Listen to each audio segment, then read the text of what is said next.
இதுக்கு மேலையும் என் கிளைண்ட் சக்திக்கு அவர் கூட சேர்ந்து வாழ விருப்பம் இல்ல. சிவா, மியூச்சுவல் உங்களுக்கு ஓகேவா? சம்மதம் மேடம். உறவுகள் ஏன் நிலைப்பதில்லை? ஒருவரை அன்பு செய்கிற அன்பு ஏன் கொஞ்ச காலத்திலேயே அதனுடைய தன்மையை இழந்து விடுகிறது? எல்லோரும் கேள்வி கேட்கிறார்கள், ஏன் என்று கேட்கிறார்கள்.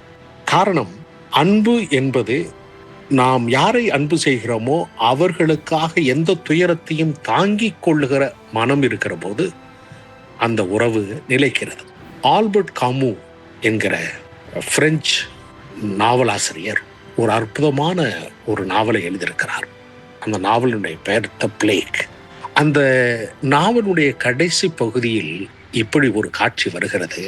அந்த பிளேக் நோயால் நிறைய பேர் இறந்து விடுகிறார்கள். அந்த நாவல் இருக்கக்கூடிய ஒரு கேரக்டர், ஒரு பாத்திரம், டாக்டர், ஒரு மருத்துவர் பாத்திரம். அவர் என்ன செய்கிறார்? இறந்த உடல்களை எல்லாம் எடுத்து அடுக்குகிறார்.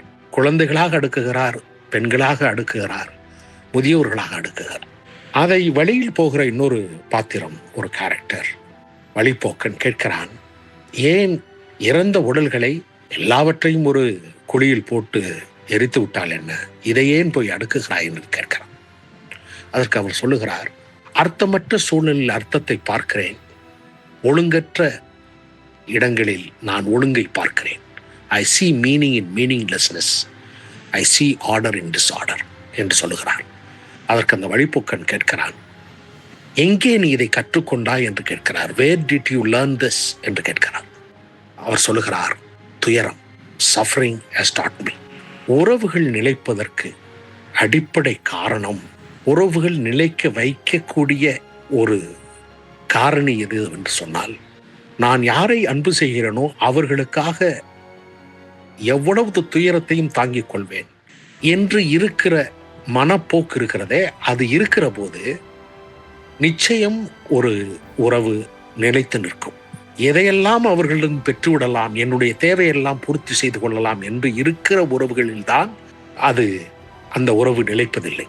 அந்த உறவுகளில்தான் பிரச்சனைகள் வரும்.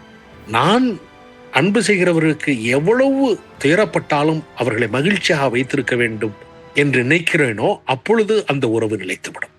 Suffering for the other who I love will make your relationship last long. நான் யாரை அன்பு செய்கிறேனோ அவர்களுக்காக, அவருக்காக, அவளுக்காக நான் எந்த துயரத்தையும் தாங்கிக் கொள்வேன், அவர் மகிழ்ச்சிக்காக என்று இருக்கிற உறவுகள் தான் காலகாலத்திற்கு நிலைத்து நிற்கும்.